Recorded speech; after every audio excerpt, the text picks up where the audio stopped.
El informe que presentó la ministra de Minas, Irene Vélez, para sustentar la decisión de por qué no se autorizarán más contratos de exploración de petróleo y gas, tiene muchas inconsistencias según una investigación que presentó Caracol Radio.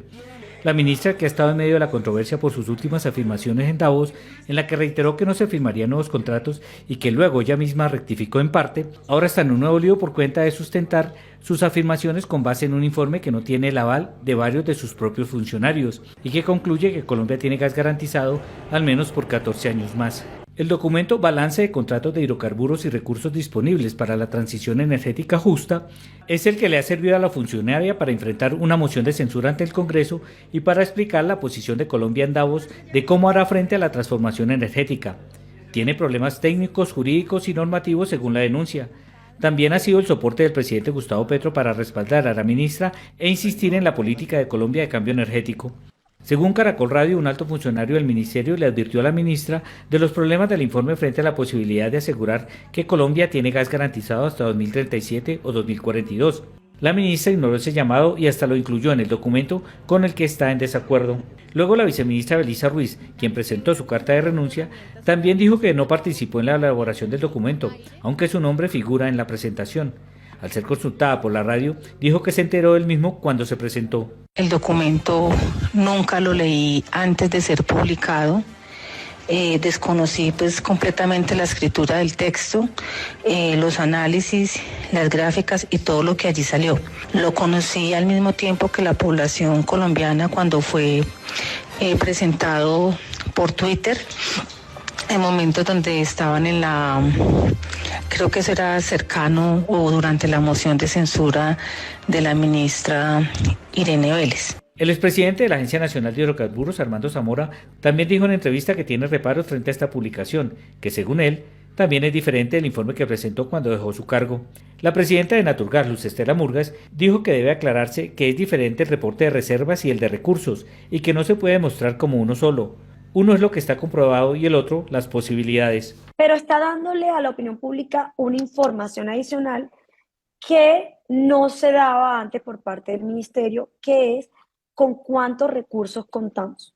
Y entonces ahí es donde está la gran diferencia, Ismael, porque cuando hablamos de recursos, hablamos de la mera expectativa de que puede existir gas natural, pero los recursos tienen un alto grado de incertidumbre de existencia. La experta dijo que para garantizar el suministro de gas por más tiempo hay que continuar con la actividad exploratoria a largo plazo. Si el gobierno, como lo ha manifestado, se compromete a ayudarnos a destrabar los inconvenientes que tienen los contratos vigentes para desarrollar, las reservas probables y posibles pueden ir en el camino de incrementar la autosuficiencia a los 11.4 años. Recordó que descubrimientos del pasado, de hace décadas, son los que en este momento están produciendo y llevando gas a las familias colombianas.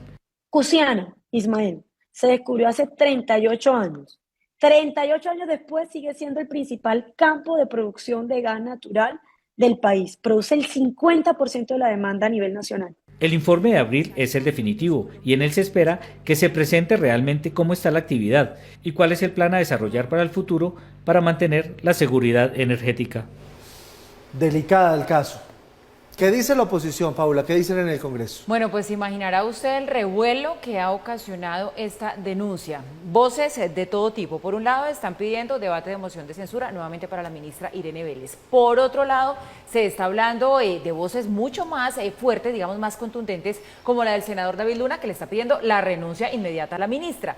Ya las voces de la coalición del gobierno, voces más independientes, lo que están diciendo es que la ministra tiene que salir a dar explicaciones. Del pacto histórico hasta ahora no se han pronunciado. Podría ser un delito configurado como falsedad en documento público, al poner unas firmas de unos funcionarios del ministerio que no avalaron ese informe.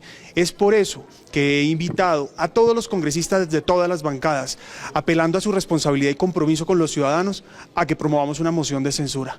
O la ministra renuncia o tenemos que convocar a ese debate que es evidente, es urgente nuevamente. De suma gravedad que un alto funcionario del Estado presente un informe con vacíos técnicos, normativos y jurídicos y con cifras inexactas. Nos sentimos engañados, señora ministra. Es hora de que usted aclare las informaciones denunciadas en los medios de comunicación. Yo creo que la denuncia que hizo hoy un medio de comunicación es gravísima, no solamente porque no hubo soporte en las cifras que la ministra ha publicado, sino adicionalmente porque hay personas que fueron citados en el informe que claramente no estaban de acuerdo con prestar su firma para ello. Así que la señora ministra de Minas debe renunciar.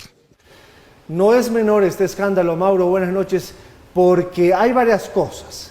Una, la ministra es catedrática, es una doctora, viene de la academia y usted sabe que en la academia, en las tesis, en los trabajos, en todo lo que se hace, se necesita método y rigurosidad en los datos. Es esencial para el ejercicio académico, no sumar A con B, como en el caso que les estábamos mostrando de aparentemente algunas imprecisiones en el informe. Lo más sano es que la ministra mañana aclare ante el país ¿qué fue lo que pasó? De golpe son correctas las cifras, no lo sabemos, pero tiene que haber una aclaración. Y le doy un datico, mañana a las 7 en punto de la mañana hay rueda de prensa en Palacio. Parece que va a estar la ministra y parece que va a dar las aclaraciones del tema. Y es que, Giovanni, no es un tema menor como usted lo señala, porque es un asunto muy sensible para la economía del país, para la economía de esta nación. Y se da cuenta uno, o mejor entiende uno, cómo el rigor aquí sí tiene que ser total. Cuando escucha, por ejemplo, a la doctora Murgas de Naturgas, que la veamos en el informe, ella dice, mire, es que es diferente hablar de reservas que hablar de recursos. Unos están, los otros hay que buscarlos. Así es, aquí hay dos clases de problemas en esta manera como la ministra ha usado este informe, primero en el informe, pero segundo, como ha usado las conclusiones del informe para justificar nuevamente su posición, la posición que esgrimió en el Foro Económico Mundial en Davos cuando dijo, nos reiteramos y nos reafirmamos en la posición de que no habrá nuevas licencias exploratorias. El argumento de fondo es que el gas, según los cálculos de ella, según los cálculos de este informe, le alcanzaría a Colombia para hacer la transición energética. ¿Cuál gas? El gas que ya está descubierto, que está en producción, y el gas que se podría descubrir con base en las licencias ya otorgadas. No hizo tanto énfasis en la discusión del petróleo, aunque también hay una mención al petróleo en este informe. Y entonces todo el mundo volteó a mirar el informe, porque el informe había salido a mediados del mes de diciembre más o menos, cuando, como lo veíamos en la nota, por los días de la moción de censura para la ministra, y posteriormente el Ministerio de Minas había dicho, con base en ese informe hay reservas de gas en Colombia que se pueden mantener hasta finales de los años, más o menos hasta el 2038 y más o menos hasta el 2042, según dijo posteriormente el presidente Gustavo Petro. En efecto, el informe establece que el gas que existe en Colombia sería suficiente para que Colombia se autoabasteciera de ese recurso hasta esas fechas, con dos condiciones claves. Una de ellas, que se aumente de manera importante el factor de recobro. ¿Qué es el factor de recobro? Dicho de manera coloquial, la tecnología o las tecnologías que cada una de las empresas use para exprimir a fondo los recursos que tengan en sus distintos pozos y en sus distintos proyectos. Eso significa innovación, cambio tecnológico, inversión. Todo el mundo se pregunta, bueno, pero ¿qué innovación y qué inversión le van a hacer a un sector que ha sido vapuleado por la reforma tributaria y por las políticas del gobierno?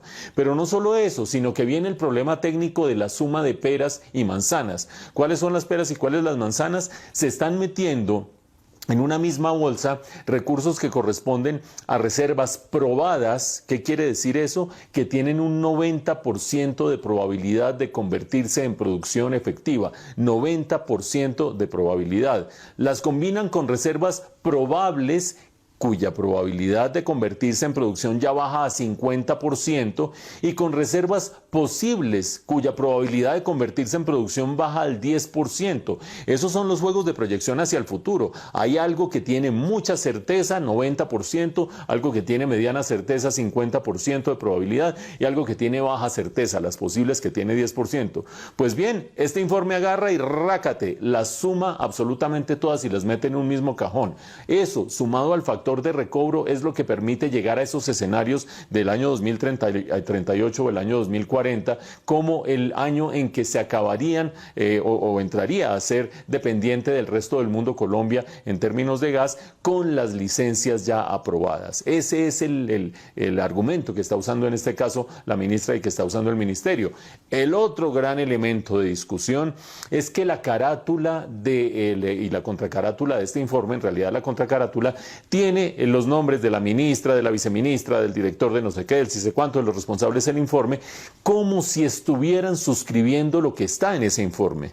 Y en realidad no lo están suscribiendo. De hecho, la viceministra, a quien siguen sin aceptarle la renuncia todavía, Belitza Ruiz, ha dicho: yo no conocía el contenido de ese informe, yo no lo avalo, yo me enteré con la demás gente, la opinión pública, cuando salió el informe, no veo por qué mi firma tiene que estar allí. Muy probablemente en la rueda de prensa de mañana, que va a estar en cabeza de la ministra, la rueda de prensa de las 7 de la mañana, no solamente se va a entrar a decir que los escenarios son de una probabilidad, qué sé yo, y qué más allá, sino que probablemente también va a decir los nombres de esos funcionarios están allí porque es la plana mayor o era la plana mayor del ministerio en diciembre cuando salió, no porque necesariamente estén avalando el informe. De cualquier manera, la ambigüedad en un caso y la tremenda imprecisión en otro caso de sumar peras y manzanas hacen del informe algo bastante frágil, bastante deleznable, y sobre él se basa una decisión de política pública clave para el país, como es el terminar diciendo no más licencias de exploración. Háganme el favor. Buenas, ¿cómo andan? En el día de hoy con Honey Game, donde, como van a ver en pantalla, llevamos más de $20 ganados sin realizar ningún tipo de inversión. $20 que son totalmente retirables, como estás viendo, y que los podemos retirar a través de PayPal, a través de Bitcoin o a través de Juntas. En caso de que aún no tengas una cuenta de Honey Game, te voy a estar dejando acá abajo en la descripción el link directo para que puedas registrarte. Además, si ingresas desde ese link, te van a estar regalando $5 de forma instantánea adentro de tu cuenta. En caso de que no tengas idea de qué es Honey Game, voy a resumírtelo de forma rápida y además explicarte cómo podés ganar dinero con esta aplicación.